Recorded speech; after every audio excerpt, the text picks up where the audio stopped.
hongereni sana kwa maandalizi mazuri. Lakini wapongeze pia mabinti zetu waliojitokeza hapa. Tumeona kipaji chao kimoja wapo cha kucheza, step zilikuwa nyingi lakini wamejitahidi. Japo wengine wanachoka kusmile hivi, na mimi uzuri wake siko kwenye benchi linaloamua nani mshindi, lakini maadamu wanasikia huko nyuma basi watakuwa wakirekebisha kadri muda unavyoenda. Lakini kwa ujumla wake ni watakie kila laheri mabinti zetu hawa ambao kwa kadri walivyoeleza hawa wenzetu watakaoshiriki kwenye kuamua nane mshindi, na sisi watazamaji lakini pia mkurugenzi yuko hapa. Niseme hivi, hawa mabinti zetu tunayo matarajio makubwa sana kutoka kwao. Sio kwa sababu ya yule atakayeshinda, hata wale ambao hawatafanikiwa kushinda, kwa sababu kwenye mashindano huwa kuna kushinda na kushinda. Na hata sisi huko kwenye siasa kuna kushinda na kushindwa. Lakini sisi wachache tulishinda, sio? Kwa hivyo hata wao wanatamani nione hawa binti wote ambao majaji mmeeleza hapa, na mimi nilikuwa nawasikiliza kwa kina, kwamba mabinti hawa kila mmoja ana lengo zuri. Sijayasikia malengo yao, lakini nataka kuamini nyie waamuzi wa usiku wa leo kwamba malengo yao ni mazuri, na kama wanaweza kusaidiwa, kila mmoja anaweza kufuatilia lengo lake akafika sehemu nzuri, hata kama leo hatushinda. Na mimi nataka niwaombe the look wasaidie hawa mabinti wote, kwa sababu fika kwao hapa wote ni washindi, wameshashindana huko, ndio maana wako hapa. Kwa muktadha huo muwasaidie waweze kufikisha malengo yao katika maisha yao. Lakini ndugu zangu, tuko katika wiki hizi 2 na kidogo za kuzungumzia ukatili wa kijinsia. Na hapa nafurahi kwamba wameniita mimi kama mgeni rasmi. Leo sio siku ya kuzungumza mambo mengi, lakini nizungumze kidogo kwa sababu tunazungumzia urembo. Na hapa nimefurahi nilikuwa napigia makofi MISS Tanzania wa mwaka 1998. Na yuko hapa anaendeleza vipaji vya binti zetu. Nafikiri sote tunaelewa sasa kwamba mabinti zetu kushiriki kwenye urembo sio swala la kulibeza. Wewe kama mzazi, mtoto wako kama anapenda njia hiyo ya urembo, msaidie. Nayo ni sekta nzuri kabisa inayoweza kuleta ajira. Hapa tunaposikia huyu ni mkurugenzi, maana yake na yeye ameajiri watu, na kilichomfanya afike hapo ni urembo. Kwa hivyo hata sisi wazazi tusione mtoto anayetaka kufanya sanaa ya urembo basi amepotea. Hapana, anaweza kufanya vizuri. Hilo moja. Lakini la pili, mimi nataka niwaombe the look na watu wengine waliowasaidia the look kwenye hili zoezi. Natamani msiwe mnasubiri hawa mabinti mpaka wajitokeze. Natamani mngekuwa ninyi huko, wazungu wanasema proactive. Watafutwe hawa watu wasaidiwe, kwa sababu vigezo mlivyokuwa mnataja hapa wako wengi wenye navyo lakini hawawezi kufika hapa. Na mimi naamini mkiwasaidia tangu udogo wao wataweza kutumia ule uwezo wao kwenda kwenye hiyo njia, na tutakuwa tunatengeneza ajira nyingi zaidi, badala ya wote kufikiri wanaweza kuajiriwa katika kazi za aina fulani. Hata urembo unaweza kutoa ajira. Na watoto wetu wakisaidiwa tangu wakiwa wadogo, wakionyesha kwamba ndicho kitu anachokipenda, basi sisi kama wazazi tunaamini nyinyi mtawalea vizuri. Muwasaidie watoto wetu wakiwa wadogo, kwa sababu hao wale niliowaona hapa ni matata kabisa, lakini kufikia hapo si kila mtoto ataweza. Na ninyi mkiweza watafuta huko waliko, watakuwa wakifahamu kwamba urembo pia ni ajira, lakini na sisi wazazi tutakuwa na utayari.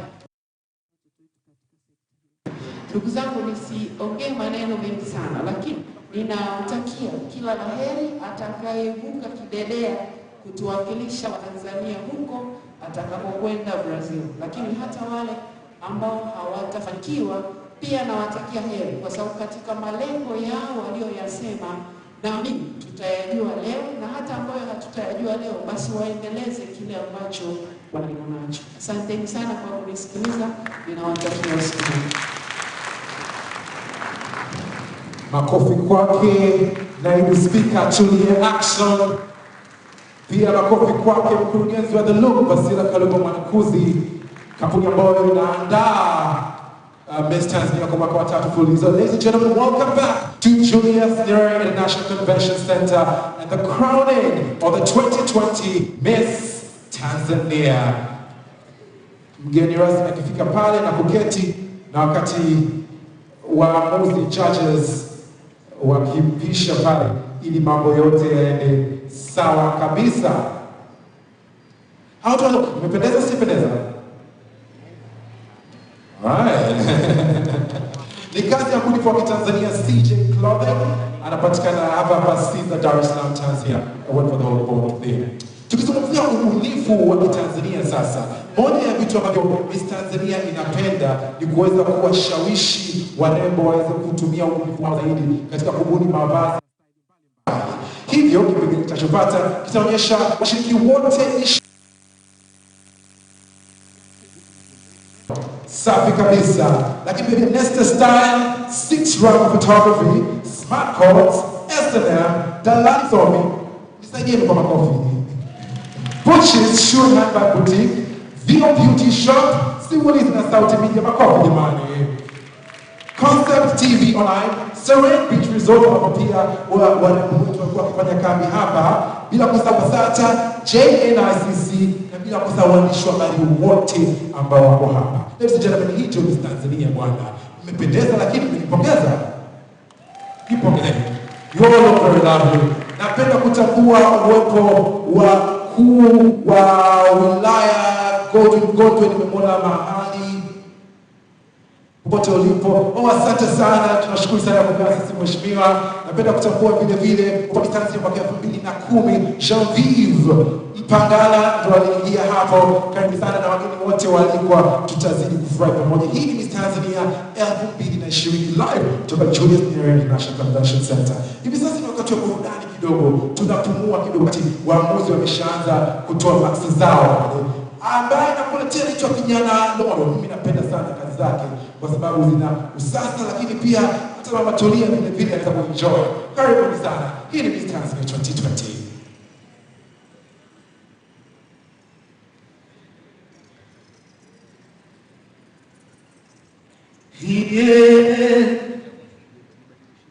Beziki na nirefu na mimi umenituliza, haki ya Mungu siamini, yawewe mwenzangu nami. Fair contestant number 14. Up next is contestant number 9, and her name is Tamia Hakam. Tamia, how are you doing, my dear? I'm good. In what language would you like to talk to the judges and to the rest of us on your Beauty the Purpose project? English, please. English still be. Karibu sana Tamia, contestant number 9. It is important to educate and change the narrative in our communities about mental health. There are challenges a parent or a guardian encounters when raising a child with such disorders. As Miss Tanzania 2020-21, I'll prioritize in the stigma faced and help in improving the conditions that are faced. Thank you. Thank you so much, Tamia Hakam. Right on time as well. Up next is Margaret Mwambi, contestant number 16. Margaret, how are you feeling tonight? I'm feeling great. You're feeling great. Margaret, ungependa kuelezea umati na waamuzi usiku wa leo juu ya project yako kutumia lugha gani? Kiswahili au Kiingereza? English, please. English it will be. Margaret, karibu sana, and the time begins now. Thank you. What's your name? What are you? And what do you want? These are the questions that most of us we can answer. And the answers are mostly words of aspiration that we can use to shape reality. But there are those among us whose communities, environment, and social standing have made it difficult for them to answer this question on their own. I'm Margaret Mwambi, a Miss Tanzania contestant. I am boldly standing, fighting for the right of children with disability. I aspire Tanzanian that to advocate for the right of children, right of children to education. Thank you. Thank you so much, Margaret Mwambi. Up next is contestant number 15. My dear, how are you doing tonight? I'm good. Unajisikia vizuri? Najisikia Je, ungependa kujibu ungependa kuelezea kuhusiana na project yako ya lugha gani? Kiswahili tafadhali. Kiswahili lugha ya taifa. Asante sana. Tafadhali tuelezee kuhusiana na project yako. Time inaanza sasa. Asante. Majibu ya maswali mengi ambayo tunajiuliza duniani yako vichwani na vinywani vya watu ambao wana taarifa sahihi. Taarifa sahihi zinapatikana katika usomaji na upatikanaji wa taarifa sahihi katika akili yako. Hivyo basi mimi kama mrembo ambaye ninajiamini na ninapenda kusoma vitabu, ninaamini katika nguvu ya mabadiliko iliyomo ndani ya vitabu. Hivyo basi katika jamii nyingi za Kiafrika ikiwa imeonekana kuna upungufu na kuna uzembe wa Waafrika wengi kutokusoma vitabu. Hivyo basi kwa kutumia sauti yangu nitashauri na nitasi usomaji wa vitabu. Asante sana. Mshiriki nambari 15. Anayefuata hivi sasa ni Gloria Fela. Gloria ni mshiriki nambari 6. Gloria, unajisikiaje usiku wa leo? You're well? Absolutely amazing. Thank you. Please, Gloria, tell us, in what language would you like to use to talk about your Beauty with a Purpose project? I'd like to use English, please. English will be. So children develop their characters by learning from the environment. That's why I'm a strong believer in good education, both at school and at home. But there are some children that suffer from long-term diseases that they cannot afford the treatments and tend to miss out at school. So as the next Miss Tanzania, I am going to help those children get health insurance, 500 health insurance for 500 children. And thank you so much. I believe I am a brother's keeper. Thank you so much, Gloria Fela.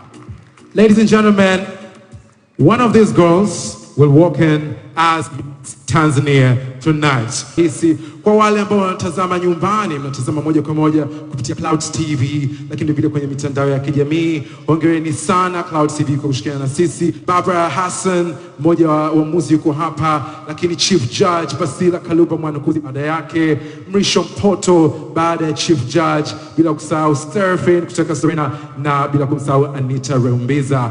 Wao wanaungana vile vile na sisi wote tunataka kujua nani ni nani kwenye usiku huu wa leo. Je, waamuzi tupo tayari kwa ajili ya majina 5 bora? Chief Judge, are we ready? Chief Judge, are we ready for the top 5 finalists? Sawa. Na ambaye atakuja kwa ajili ya kutoa 5 bora tena, naomba nimlete tena mrembo wetu Barbara Hassan. Makofi kwa Barbara Hassan, ladies and gentlemen. They say you don't go wrong with black. This is a true testament to that. Makofi kwake Barbara jamani. Naombeni asije hivi mkavu. Barbara, thank you so much. Najua hili mzoezi ambao nataka usiri. Tumetoka kwenye 10 bora na hivi sasa tuko kwenye 5 bora. Thank you so much for the good work you're doing.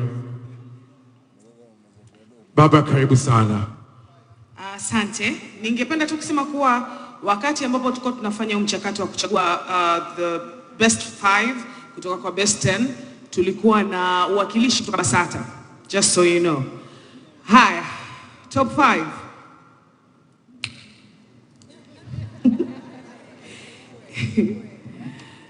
Contestant number 14, Rose Manfere.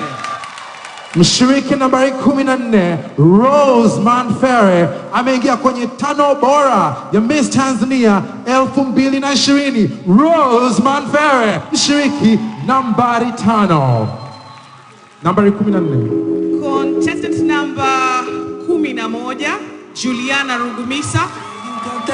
Juliana Rugumisa, mimi na mabwana, amechukua nafasi ya pili kwenye 5 bora hii in a non-particular order. Contestant number 3. Tiketi nyingine ni kwake mshiriki nambari 3, Priska Limo. Huyu ni Juliana Rugumisa sasa. Contestant number 15, Hois Bakanoba. Hois Bakanoba, mshiriki nambari 15. Yeye anashikilia moja ya nafasi kwenye 5 bora hizi. Tumebaki na nafasi moja tu, Barbara.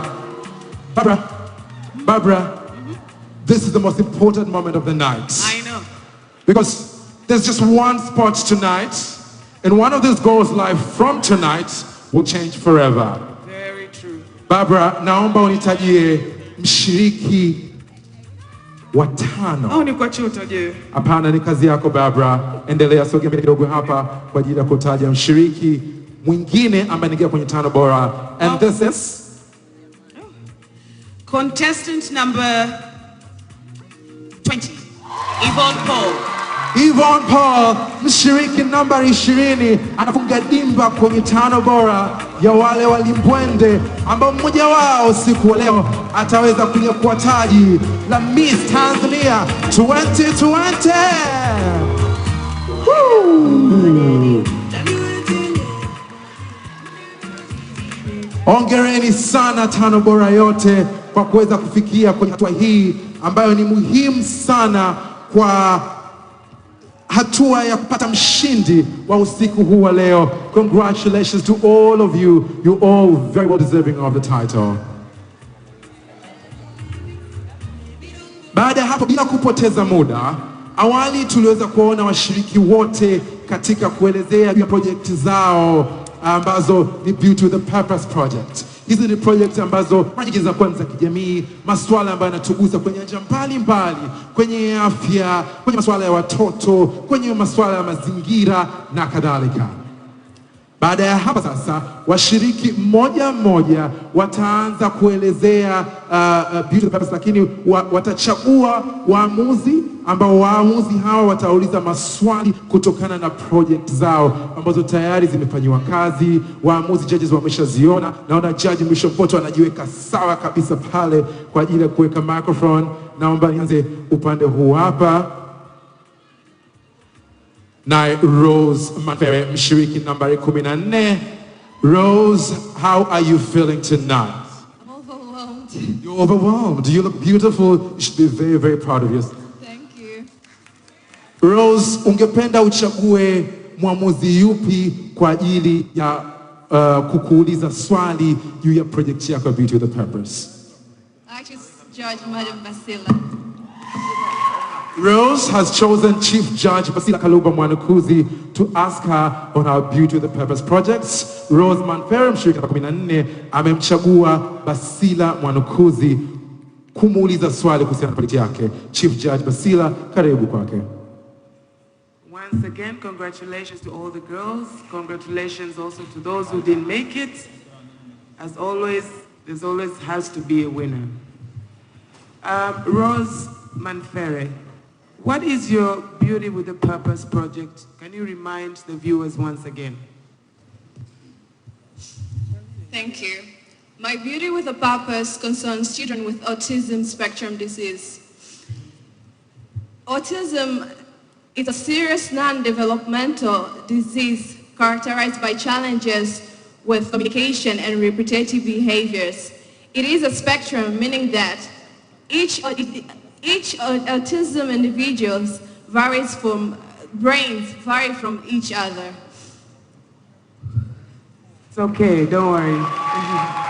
Okay, so why did you choose that project, and how do you think you as Miss Tanzania, you'll make a difference in the project that you've chosen? I've been living in a society where there was presence of autistic individuals, and this thing has pushed me more wanting to know more about them. As I Miss Tanzania, I've been wanting to know more and learn more about autism in Tanzania. And my aim is to raise awareness in improving lives of autism in Tanzania. And furthermore, build more schools. And furthermore, a round of applause for Rose. Rose, congratulations. And furthermore, emphasize campaign that could curtain building more schools for autistic individuals in my country. Thank you. Thank you. Very well said. Rose Manfere, contestant number 14, ladies and gentlemen. Makofi kwake. Rose's project has to do with autism. Up next is contestant number 11. It's the lovely Juliana Rugumisa. Juliana, how are you doing tonight? Yes. How are you feeling? I'm feeling very grateful. Great. Juliana, which one of the judges would you like to ask you on your Beauty with a Purpose project? Asante, namchagua Mr. Mrisho. Mr. Mrisho Mpoto ndo ambaye mwamuzi amechaguliwa na Juliana Rugumisa, mshiriki namba 11 kumuuliza juu ya project yake. Karibu. Juliana, unaweza ukarudia tena kidogo project yako tafadhali? Asante. Project yangu inaitwa Ability to Disability au uwezo pasipo na uwezo, na ni kwa ajili ya kuwasaidia watoto wenye ulemavu wa viungo unaotokana na imani potofu katika jamii pamoja na jamii kudhani kwamba unahusishwa na ushirikina. Na project yangu nimeifanyia katika wilaya ya Same ambayo ni kati ya wilaya 5 Tanzania zinazoongoza kuwa na watoto wenye ulemavu, na 9.3% watoto wenye ulemavu Same vijijini peke yake ndio wanaopata elimu. Kwa hiyo nimechagua project hiyo kwa ajili ya kwanza kutoa elimu kwa jamii kwamba ulemavu sio laana wala ulemavu sio kukosa uwezo wa kufanya kitu. Lakini pia kitu kingine ambacho ni cha muhimu zaidi ni kuwafanya watu waone uwezo katika mtu mwenye ulemavu. Yaani waone kama mlemavu anaweza kufuma, anaweza kutuka, anaweza kuchora, na sio mtu akimwona mtu mlemavu waone ule uwezo ambao anaufanya. Lakini kitu cha tatu ambacho ningependa ni kuikumbusha watu wenye watoto walemavu wasiwafiche ndani na wajue kwamba na wenyewe wameumbwa na Mwenyezi Mungu.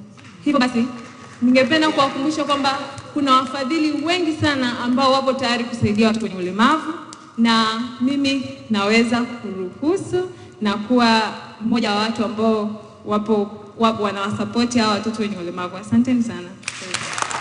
Asante sana Juliana Rugumisa, mshiriki nambari 11. Sijamaliza. Kwa nini urembo? Project yako inaonekana ni project ambayo ni ya ndani kwa ajili ya Tanzania. Sisi tuelewe, tunakuchagua, unataka tukuchague kama balozi wa Tanzania duniani. Unataka kwenda kuiambia nini kuhusiana na watu wenye ulemavu? Unataka kuambia kwamba sisi tuna stigma hapa kwetu Tanzania? Hapana. Lakini kwa sababu hata mimi wakati nakuwa niliweza kupitia changamoto mbalimbali kutokana na muonekano wangu urefu na wembamba sana. Kiasi kwamba nilikuwa nashinda ndani, naogopa hata kwenda nje watu wasiweze kuniona jinsi nilivyo. Kwa hiyo ninapata changamoto na ninajua jinsi mtu anajisikia akiwa anafungiwa ndani au kutokana na uwezo alionao. Kwa hiyo nimetumia urembo kama jukwaa ambalo nitatumia sifa nilizonazo kuwakilisha watoto wenye ulemavu katika kujifunza. Asante sana. Asante sana Judge Mpoto, tumemaliza. Asante. Mshiriki anayefuata ni Priska Limo. Priska, how are you feeling tonight? I'm very grateful. You are looking great in red. Thank you so much. Priska, which one of the judges would you like to ask you a question on your Beauty with a Purpose project? And in what language would you like to use? Barbara Hassan. Barbara Hassan, indeed. Barbara Hassan ndio mwamuzi ambaye amechaguliwa naye Priska Limo kuweza kumuuliza swali kuhusiana na Beauty with a Purpose project yake. Barbara, karibu sana mwamuzi Barbara. Hatari. Kiswahili au Kiingereza? In English, please. Okay. I'm sure everyone would like to know more about your project, briefly, if you don't mind. Okay. My Beauty with the Purpose project is concerning with flood. I'm one of the victims of that cause. My community have experienced flood to the extent that when they see rainfall, they start having fear. Fear of losing their lives, losing their property, and even their homes. People in my community have lived in a home, they live in a community that they don't have homes, they don't have toilets, they go to their neighbors to do their thing. Imagine that. And that's something that happened in my community so much. As a youth and as a MISS TANZANIA contestant and as a victim, I go to my local community and find out that 119 people in my community have experienced this and lost their properties. As a victim, I said, I want to do more. And I went to Regional Commissioner and talk to Interior Ministry and be an ambassador of Uspime Nguvuyamaji, because 76% of people dying in Tanzania because they want to cross flood water. And I want this cause to end right now. And I said, let me take the stage of MISS TANZANIA platform to educate, influence, and spread awareness about this cause. Because I believe together that is our strength, and division that is our weakness. Thank you. Is your project going to be national? Yes, it is. I believe that through this short period of time, many people have experienced flood. We have seen how Jangwani Road was being blocked. People didn't go to their jobs. People didn't go to their schools, even go to hospital because of flood. It has occurred in Msimbazi. It has occurred even in Mwanza, Lindi. People have been dying because of this. And I said, let me take MISS TANZANIA platform to make sure that I raise my voice as loud as I can. Not so that I can shout, but people who don't have voice can be able to survive from this. And I hope we can join hands together and raise awareness about this cause, to eliminate this cause, because I'm one of the victims of this. And I hope that Tanzania will hear me, and even the government, the foundation, the organization, to join together to tackle this issue. Thank you. Thank you very much. Ladies and gentlemen, that was Priska Limo. Up next is contestant number 15. How are you feeling, my dear? I'm really good, thank you. Yeah? Good to see you once again. Which one of the judges would you like to ask you a question on one of your Beauty the Purpose projects? So far, there's Judge Serafin and Judge Anita Rombiza. Asante, mwanaume anayemfuata mrisho mpoto mkono wake wa kulia. Amemchagua Judge Serafin kutoka Serena Hotels. Serafin, karibu sana Judge Serafin. Najua umefanya kazi kubwa sana. Tayari kwa ajili ya kumuuliza swali. Asante sana. Ungependa kutumia Kiswahili au Kiingereza? Kiswahili tafadhali. Asante. Hapo tuambie kidogo kuhusu project yako briefly. Asante. Tangu nilipokuwa nikiwa mdogo, niliahidi kwa sababu mimi nimezaliwa nikiitwa Miss toka nikiwa mdogo, na hata nikakabidhiwa Mrembo ambaye alikuwa mshindi wa Miss Tanzania 1999. Hivyo basi, nilikuwa nina ndoto na niliahidi kwamba chochote nitakachokileta kwenye jamii yangu nitakielekeza moja kwa moja kwa watoto wa kike. Hivyo basi, kutokana na mimi kuwa mpenzi wa kusoma vitabu, niliona ni matokeo gani ambayo tunaweza tukayapata tukiwa tunasoma vitabu. Binafsi yamenidhuru na yaniletea faida. Mpaka leo ninasimama na nina uwezo wa kuongea mbele za watu namna hii, ni kwa sababu pia nimejisomea vitabu. Hivyo basi, mradi wangu mimi unahusiana na kumuinua mtoto wa kike, lakini pia kumkumbusha nafasi yake ambapo atasoma vitabu na keo kwa ajili ya kujenga taifa, lakini pia kuinua viongozi bora, kwa sababu katika nchi nyingi za Afrika hata duniani nafasi ya mwanamke katika uongozi bado iko ndogo sana, ambapo hata ikifikia wakati mwanamke akipata nafasi ya uongozi bado watu wanalipokea katika hali ya mshangao. Inamaanisha bado nafasi ya mwanamke katika uongozi inahitajika sana. Hivyo kupitia kusoma vitabu tunaweza kujua historia zetu, tunaweza kujenga na kujua nafasi zetu kusudi la kukua kwetu. Hivyo basi, kama mrembo na kama mwanafunzi wa chuo cha utumishi wa umma niliyepata mafunzo ya utunzaji wa kumbukumbu, ninafahamu kwa undani zaidi umuhimu wa kujua historia, umuhimu wa kutunza vitabu, umuhimu wa kusoma vitabu. Asante sana. Asante sana. Kupitia taji lako la Miss Tanzania, unatarajia kufanya nini kuhamasisha usomaji wa vitabu na jamii kujua umuhimu wa kina mama kwenye jamii? Asante sana kwa swali. Usomaji wa vitabu haudhuriwi wala hausumbuliwi na kutokuwepo vitabu, kwa sababu sisi watu wote ni mashahidi kwamba maktaba zipo lakini pia hazitumiki. Inamaanisha shida sio uwepo wa vitabu, shida ni taratibu na tabia ya kusoma vitabu. Hivyo basi mimi kama msichana mwenye sauti ya ujasiri nitaanza kwa wazazi na walezi, au kupitia wao ya baadaye iwe ni ya kanisa, kijamii, yanaanzia kwenye familia. Hivyo Nikianza wazazi, kuhamasisha walezi wa watoto kwa msingi, watoto wanapokuwa wanalelewa nyumbani, tabia ya usomaji wa vitabu itakuwa kwa kasi, lakini pia italeta matokeo chanya. Asante sana. Asante sana. Josephine, tumeridhika au kuna swali lingine? Sawa sawa. Baada ya hapo sasa amebaki mshiriki nambari 20, si mwingine bali ni Yvonne Paul. Yvonne, unasikiaje? I'm so excited to be here today.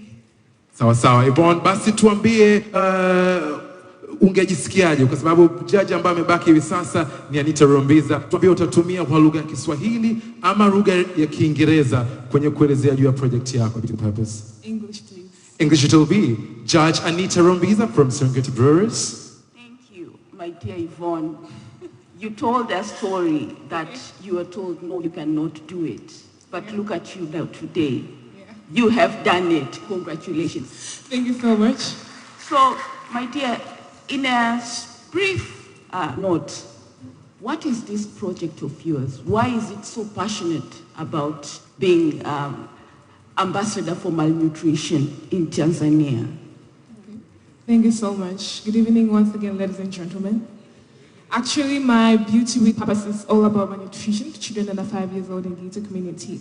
And as a young advocate of health, I started looking in a way that I could come up with a better solution so that I could stop this problem. Because I believe if we all need to change or we all need to lead development, we need to start with the foundation of the health of babies.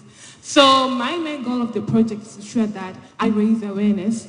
I contribute my work and with other social organizations so as to raise awareness on ways to prevent malnutrition on the first 1,000 days, because these are the very important days.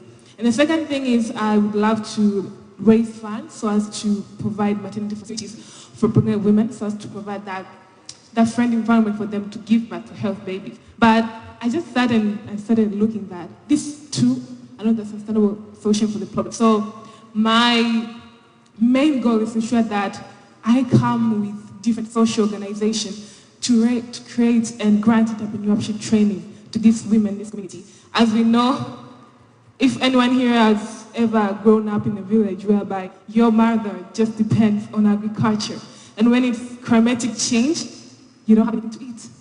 You just have one meal. So if I'll be able to grant those skills to them and be able to make them be financially active, I believe they can be able to provide those basic opportunities to their children that even my mother gave me, that today I'm here is because of her. So I believe it's also my responsibility to give back to those children that's beneficial for them to become the start of their dream. Thank you. Thank you. Thank you. Asante. Now, you are Miss World Tanzania. You're back home in Tanzania. You have a platform. Yeah. You have much bigger audience. Yeah. 3 things I want to know. How are you going to raise awareness? We need to make this plan of yours alive. How are you going to get there? What strategies are you using to make sure you are going to get funds? And lastly, Tanzania needs to change. How are you going to change perceptions of Tanzania when it comes to malnutrition? Okay, let me start by your last question. Yes. Actually, my main aim is to change mentalities especially on nutrition behaviors, because mothers, caretaker, and women are the key role of shaping nutrition behavior. So my aim is to ensure that I start first with these people by informing them, by giving them that information, which is very important to know that what food to eat, what things to go do when a woman is pregnant, and to emphasize effective breastfeeding to them so that they can also change their mentality. Not only just believe that I just need to be rich so as to be healthy, no, but we need to eat something that we have in our homes.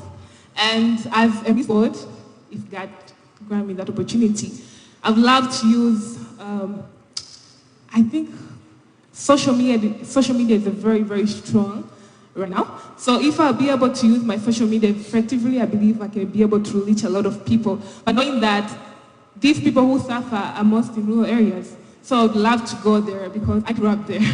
That's my home. So I'd love to go back there and starting going. If I could just do it like home by home by home, knock and knock and knock. Come and sit here. Let's discuss this. Let's do this. Eat this, not do this. So that's just the way that we could reach that aim of reducing and even preventing malnutrition to children under 5 years old in the community and all over Tanzania. Thank you. Judge Anita, is that okay? Thank you so much, Yvonne Paul, contestant number 20. Ladies and gentlemen, you're looking at your top 5 of Miss Tanzania 2020. One girl among the akiwa na ulinzi mkali kabisa. Sylvia sio mtu wa kumfikia hivi siku hizi, na nikukumbushe tu kwamba malkia ambaye atatangazwa leo na yeye maisha yake yatabadilika. Karibu Sylvia, long may you reign even after this year. Karibu sana Sylvia. Thank you so very much. Tapata nafasi ya kuzungumza na kidogo. Sylvia, karibu. Ikiwa ni siku yake ya mwisho, ulinzi kama wote.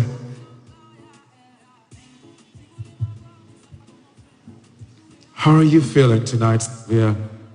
I'm successful and very emotional right now. Very emotional. It's been a great year, hasn't it? And a very hectic one. A very hectic one. If you were to tell the judges, the audience, and people watching us millions through TV, how has your reign been so far? As I said earlier, it has been a very hectic year with the COVID-19.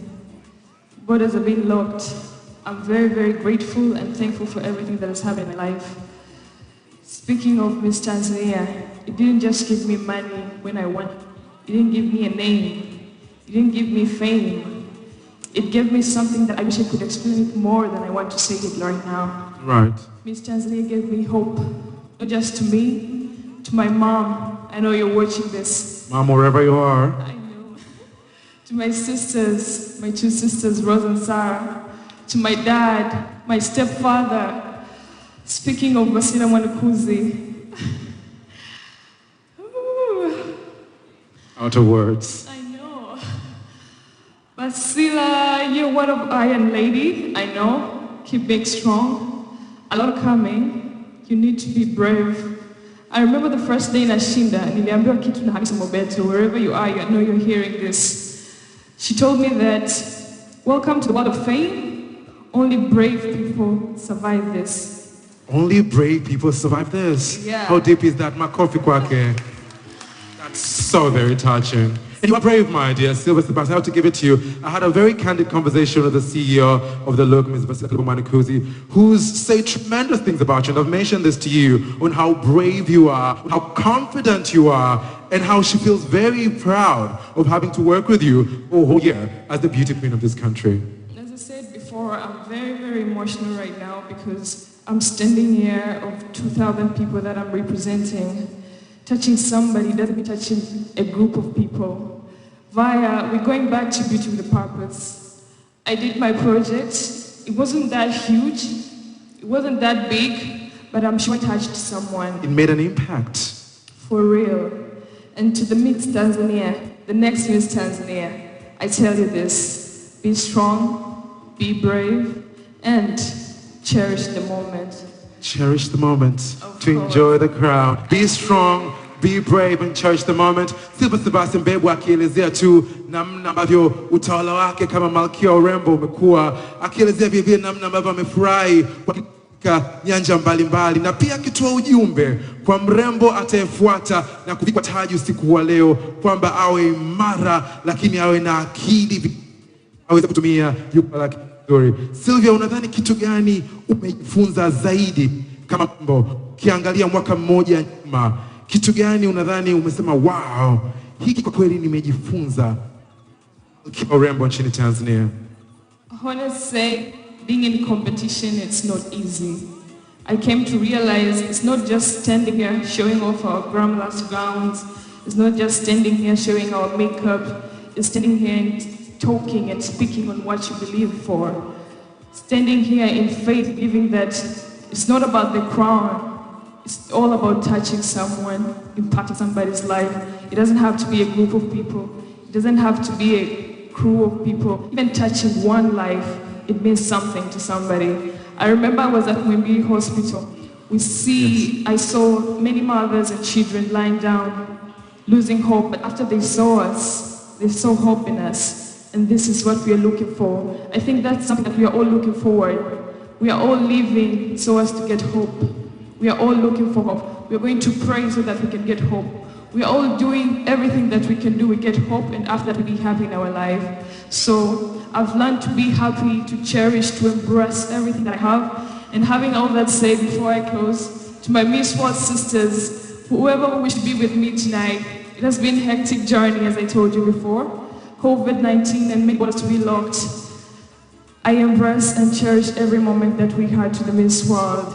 And please allow me to say, I was here. Makofi kwake Sylvia Sebastian Bebwa. Sylvia has spoken very emotionally on the message of hope, that being a beauty queen does not just end with that long hair, the nice makeup and the smiles, but it goes farther into impacting people. And I love that, Sylvia. Thank you so much for what a beautiful reign you've given us, and we owe you such a great year. Thank you so much. Sawa. Makofi tena kwa Sylvia Sebastian Bebwa. Naona meza kuu ya waamuzi wapo tayari wananiangalia, na hii ni ishara kwamba kwa kweli wapo tayari kwa ajili ya zoezi linalofuata. Ladies and gentlemen, na waamuzi wote naomba tumsindikize Chief Judge kunyanyuka hapo wakati anakuja Chief Judge kupanda. Basila Kaluba Mwanukuzi, yeye ni CEO wa The Look Company ambao ni waandaaji wa Miss Tanzania kuanzia 2018 mpaka mwaka huu wa 2020 na bado safari inaendelea. Basila pia amekuwa Miss Tanzania kwenye stage hili. Kwa hiyo anaelewa namna ambavyo warembo hawa wanajisikia, na yeye amekuwa akifanya kazi na Sylvia Sebastian Bebwa kwa muda mrefu sana. Basila, you have the great honor tonight of being the Chief Judge of Miss Tanzania 2020. I have to acknowledge and commend the tremendous work of Anita Rembiza from Serengeti Breweries, the tremendous work of Seraphine from the Serena Hotels, the tremendous work of Tanzania National Treasure, Mr. Mrisho Mpoto, but also the tremendous work of Barbara Hassan from Clouds FM. Without you, Madame Basila Kaluba Mwanukuzi, karibu sana. Asante sana.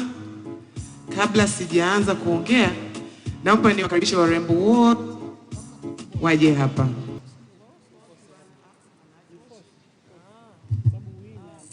Fourth runner up maana yake ni mshindi namba 5.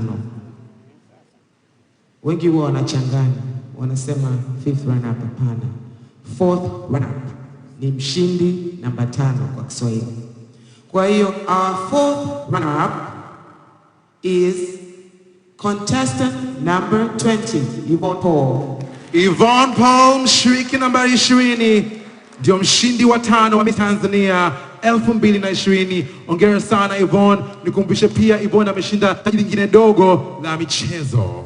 Contestant number 20, Yvonne Paul. Congratulations. Third runner up, mshindi wa 4, is contestant number 15, Hoyce Bakanoba. Hoyce Bakanobi, contestant number 15, ndio mshindi wa 4.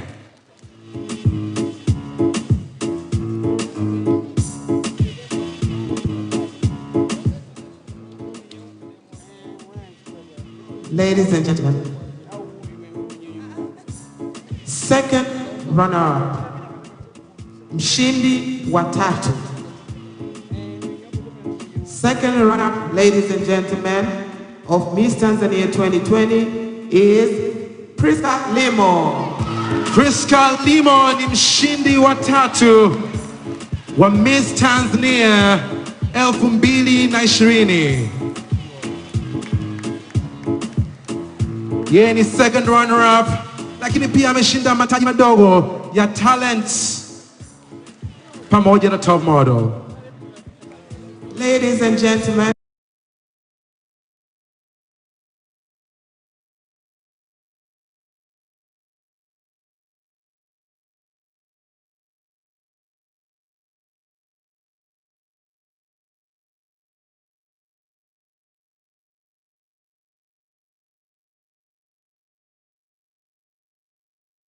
we thank God that we're here and Tanzania is watching. And we did our best, and we believe we did a good job. Ladies and gentlemen,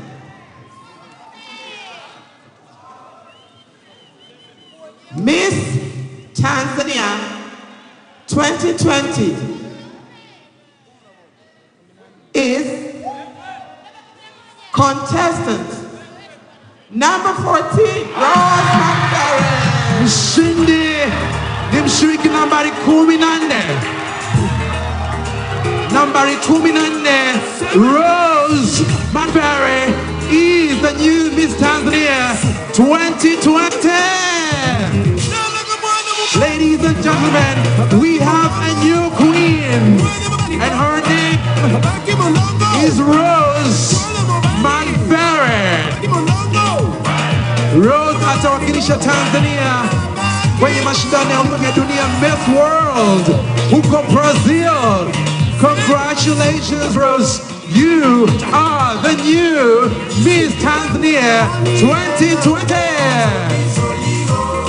Rose geuka nyuma kwa ajili ya kuvalishwa taji naye Sylvia Sebastian Bebwa, malkia ambaye anaaga hivi leo. Asante sana kwa wadhamini wetu GSA Security ambao wao usalama mkuu kabisa, The Look Company, Clouds Media na Serengeti Light na wengineo. Rose Manfere, Ndiye Miss Tanzania 2020.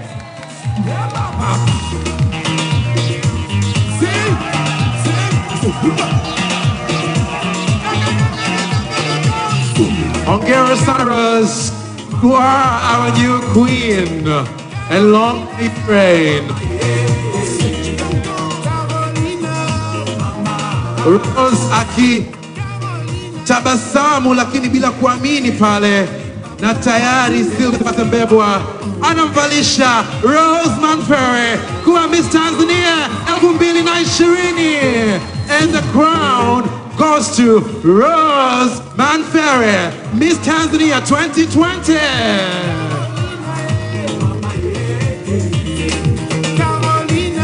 Tunashukuru sana kwa wadhamini wetu wote, GSA Security, The Look Company Limited, Clouds Media Group, Wakala Misitu Tanzania, Serengeti Light, OTAP, Bai Furnitures, Diamond Studios na Queen J Nails. Rose vile vile tapata zawadi ya impreza mpya kabisa ambayo umeiona wote na kuishuhudia nje. Pamoja na hilo vile vile taji hilo litamwezesha kuweza kuwakilisha nchi kama mlimbwende wa taifa.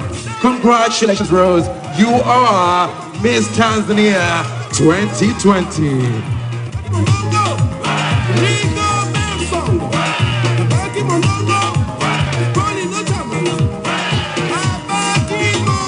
Wapiga picha wakipata nafasi ya kupiga picha pale, ningependa vile vile waamuzi mkipata fursa na nyie mje kupiga picha pamoja na Rose Manfere na washindi wetu siku wa leo, Priska Limo, Julian Rugumisa ambao ni washindi wa pili na watatu mfululizo, bila kusahau Yvonne Paul ambao yeye ni mshindi wa 5 na mshindi wa 4 Hoyt.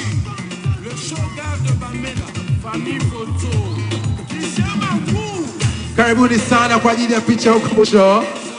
It's been a great event having you here. Na hongereni sana kwa kufika hapa.